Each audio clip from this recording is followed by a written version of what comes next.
I attended German language course up to A2, and then I registered for the German B1 level and I passed on one sitting. This is why. In 2021, I moved to Germany. I got pregnant and I had my baby in January 2022. When my baby got to 6 months, I went and registered for a German language course in one Volkshochschule, where I started with my A1. That's A1, A1, A1.1. And getting to A1.2, around the middle of A1.2, I got a job in an international kindergarten. So I had to stop my German language course because of time constraint. I could not manage the studies and my job. So I started this job, and in my job, I was only required to speak English language, no German. But then it's a German environment. Everyone spoke German. The kids, the staff, everyone spoke German. I attended my meetings, like the staff meetings, they were all done in German. Supervision, evaluation. I also did some training. I did 2 training, one pedagogical training and one sport training. Everything was done in German.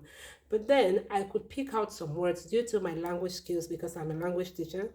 I could pick out a word from a sentence, then I try to get the context and the context meaning to understand what they are talking about, and then I'm able to give my own contribution if we are maybe in a meeting or we are doing evaluation or internal evaluation or supervision. And also from the kids, I could pick some few words, though I was not expected to speak German with them. Then in 2024, my proprietors announced to all the international teachers that the international professionals that the Senate, the Berlin Senate, will not be paying for international professionals anymore, the language professionals. So we need to get our certificates recognized to make us as professionals in Germany. Then I got my bachelor degree recognized. I studied Bachelor of Education in Curriculum Studies and Teaching, and my teaching subject is English. I got it recognized, and I don't know if it's fortunately or unfortunately for me, I was given a recognition as a teacher in Germany, not as an educator. These are 2 different things, okay? Kindergarten teachers are different from school teachers here in Germany. Kindergarten teachers studied early childhood education, while teachers studied education as in to teach schools.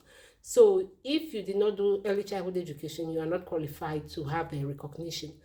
That way, the only option you have is either you take some few courses in early childhood education to top up and get yourself the recognition, or you can do career changer. Okay, it's called Quereinsteigen. I don't know if I pronounced well. The word is so difficult. So my professor said I need to do one of these. And for me to be able to become a German professional kindergarten teacher, I either need to do this training, these courses, or I do the German language course up to C1. Then when I send it to the Senate, together with my knowledge of pedagogy, I will be given a recognition that states that I'm a professional education, that is Fachkraft, pedagogic Fachkraft in Berlin. So I was forced now to go back and study German language. But then I had to reduce my working hours. I have kids, and with the German language course, one kid is in kindergarten, one is in school. The distance from my home to school, from the school to the German language course, from the German language course to pick up my kid from Kita and then move to the one to school, and then before we get home, it was so exhausting. Like I was almost giving up, okay? So when I registered for this German language course in December, they had already finished up with A1 and they were preparing to write their A1 A1 profile.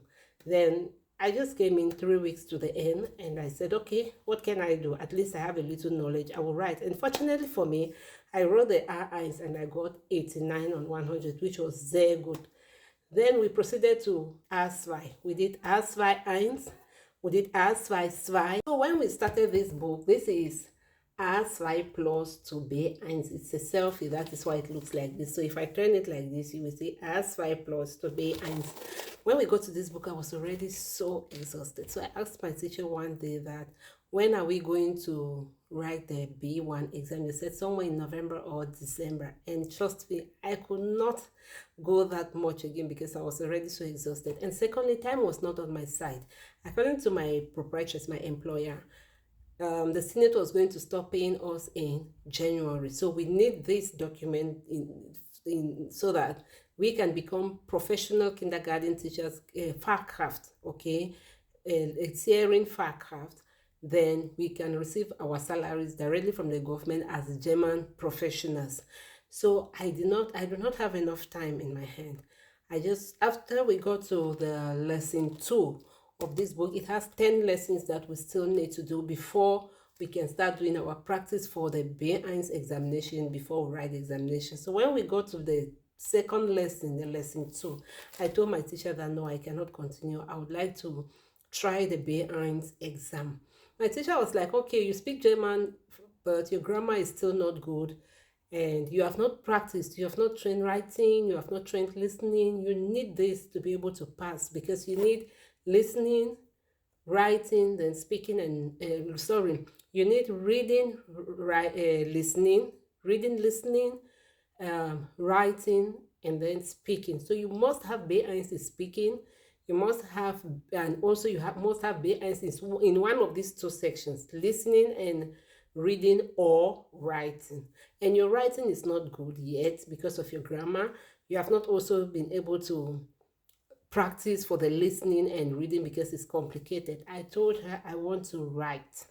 She said, okay, go to the office and register. I went and registered, and guys, I saw, instead of 17 July that was written on that paper, my mind went to 17 August. So from that day, I was just living with it on my mind that I will be writing in August. And I knew that, okay, when we're on holidays, I will have time to read, because I'll be working 5 hours in a day. I come home, I read before I pick up my kids. One day, someone came from the office and just told me that, oh, my dear, have you prepared for your exam, because it's in 1 week? I was like, no, it's next month. They said, no, it's on the 17th of July. It was on a Wednesday, and 17th of July was the following week, Friday. Gosh, my teacher got so shocked and told me that, no, don't write. Go and take a sick leave and call sick on this day so you don't have to write. I said I will write. I insisted that. I said I will write. I will try. They said if you fail, you are going to pay. But if you wait and write with the group and you fail, you will have a second chance. But if you take this upon yourself to write and you fail, then you are not going to have any other chance. You will be the one to pay for your exams. I said, no problem, I will give it a try. And guys, that is how I went and gave it a try. I went and wrote it, and I passed my B1, just ending at AS5. Yeah, because here's lesson 2 is still AS5, plus it's not yet B1. So guys, I'm going to tell you my secret, how I did it, in another video, how I practiced, how I prepared myself to be able to write this exam, even though I ended at A2 level. Thank you for watching this far, and drop your questions in the comment section. Bye.